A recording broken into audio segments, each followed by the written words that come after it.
Hola, nosotros somos el grupo número 1 y los integrantes son Diana Caterina Hernández Serrano, Carlos Jaime Fuentes Corso, Angie Loriel García Llanes, y quien les habla, Andy Romero. Para el desarrollo de esta actividad estaremos dando a conocer los casos evaluados en la fase 2 del trabajo colaborativo. En el caso número 1 tenemos ciertos términos desconocidos, como alteraciones motoras, que son los trastornos motores del movimiento. Son afecciones complejas del cerebro o de la médula espinal, que causan movimientos anormales, entre ellos problemas de equilibrio, contracciones involuntarias, temblores. La ataxia. El término ataxia significa desde el punto de vista clínico inestabilidad e incoordinación. Sin embargo, también es utilizado para definir un amplio grupo de enfermedades del sistema nervioso central. Bradicinesia asimétrica. Condición caracterizada por el entenecimiento del movimiento sin necesidad de que dicho entenecimiento se produzca a nivel cognitivo. Coria de Huntington. La coria de Huntington es una enfermedad degenerativa, hereditaria, que afecta al cerebro y provoca distintos síntomas de carácter físico, cognitivo y emocional. Ritmo circadiano son las oscilaciones en las funciones biológicas de nuestro cuerpo, que regulan los intervalos en los que dormimos y en los que estamos despiertos. Los movimientos coreicos. Estos movimientos son irregulares, no predecibles, de duración breve que cambian de una zona corporal a otra sin secuencia definida. En el caso número 1 tenemos las siguientes características. Paciente femenino de 80 años con dificultad para caminar, marcha lenta y arrastrado en los pies. Movimientos coreicos, movimientos en la cabeza, movimientos anormales en boca, cara, extremidades superiores e inferiores. Temblores en extremidades, ligeros olvidos, un historial familiar con una hermana con enfermedad de Huntington. Bradicinesia en el lado izquierdo, rigidez simétrica, con una prueba de expansión CAP de 28 repeticiones en el alelo de la huntingtina en el cromosoma número 4.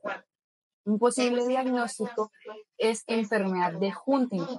Su definición es: la enfermedad de Huntington es un trastorno neurológico hereditario que se caracteriza por la degeneración de las células nerviosas en ciertas partes del cerebro, lo que causa movimientos involuntarios, problemas cognitivos. En el cromosoma número 4 contiene la mutación genética que causa la enfermedad, que consiste en la repetición de una sección particular del código genético. Cuanto mayor sea el número de repeticiones, más pronto comienzan los síntomas.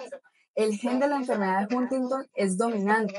Por ello, con solamente una copia del gen anormal heredado de un progenitor es suficiente para causar la enfermedad.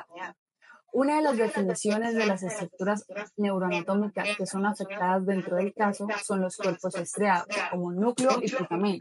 Las áreas más afectadas son las áreas que se encargan de la coordinación de los movimientos y del control de los movimientos. La corteza cerebral domina las áreas premotoras y motoras. Los ganglios basales, que se generan los movimientos y coordinación. El tálamo, información sensorial y motora. El cerebelo, equilibrio y coordinación. El hipocampo, memoria y aprendizaje. Y la sustancia negra, que genera producción de dopamina. Los síntomas y signos que se encuentran son espasmos, problemas de equilibrio, movimientos que no se pueden controlar llamados involuntarios. Estos movimientos afectan cualquier parte del cuerpo. Hay interferencia para caminar, hablar o vestirse.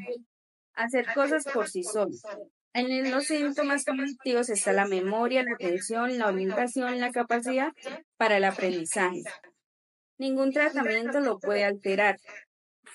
Los medicamentos para controlar los movimientos incluyen tertabemecina, también la psicoterapia, la terapia de la fisioterapia y la terapia ocupacional. Para el caso número 2 estaremos hablando acerca de la enfermedad de Parkinson. Y no está mal cuando las personas dicen que ser diagnosticado con dicha enfermedad le cambia la vida. Este es el trastorno del cerebro que provoca movimientos corporales lentos y rígidos. Las personas pueden experimentar temblores. El Parkinson es una enfermedad degenerativa. Esto significa que a medida va pasando el tiempo, la enfermedad va empeorando. Se desarrolla cuando un determinado tipo de célula nerviosa deja de funcionar con normalidad o simplemente muere.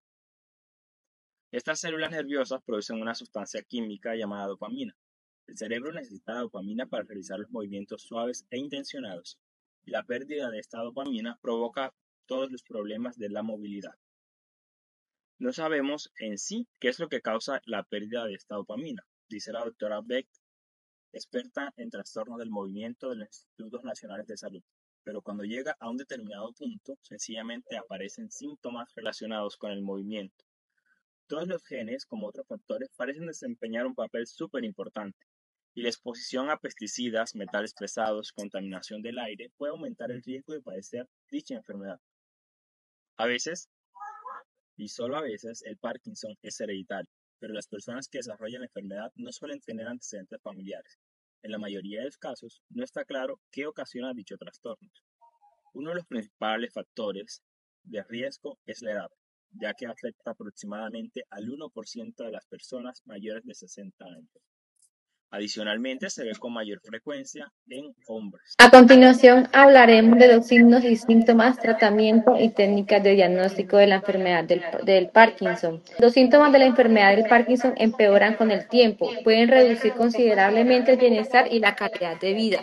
La enfermedad del Parkinson causa síntomas motores como lentitud de movimientos, temblor, movimientos involuntarios, rigidez, dificultad para andar y pérdida del equilibrio.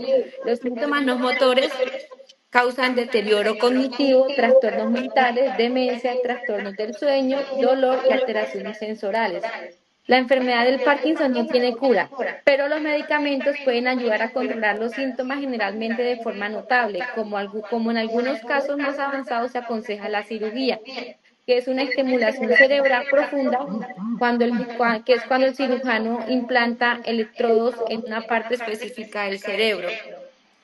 Una alimentación saludable, llevar un ejercicio de movilidad y equilibrio, hidroterapias, evitar caídas, consumir los medicamentos adecuadamente como lo es la levodopa. La levodopa es un medicamento combinado que aumenta la cantidad de dopamina en el cerebro y es el medicamento más común para la enfermedad del Parkinson. Las técnicas de diagnóstico para el Parkinson es llevar una valoración por neurología, que es el especialista encargado de valorar todos los daños cerebrales, una resonancia magnética, una ecografía cerebral y una tomografía por emisión de positrones.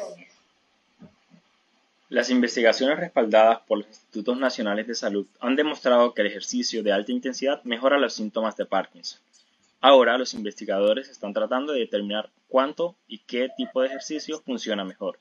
Están probando el correr en la caminadora, el ciclismo y otros programas. Adicionalmente, empezar un programa de ejercicios con una fase temprana puede ayudar a ralentizar la progresión de la enfermedad. Los investigadores siguen tratando de entender por qué. Para el desarrollo de esta actividad se tuvieron en cuenta las investigaciones dadas por la tutora. Adicionalmente, cada miembro del equipo realizó investigación propia para llegar a conclusiones, lo cual nos permiten asimilar de cierta manera el aprendizaje autónomo. Adicionalmente, creamos mesas de debate para definir los términos que desconocíamos en ese entonces. Para finalizar esta unidad, tenemos un enriquecimiento en cuanto a términos que serán utilizados seguramente en el desarrollo de nuestra carrera como profesionales.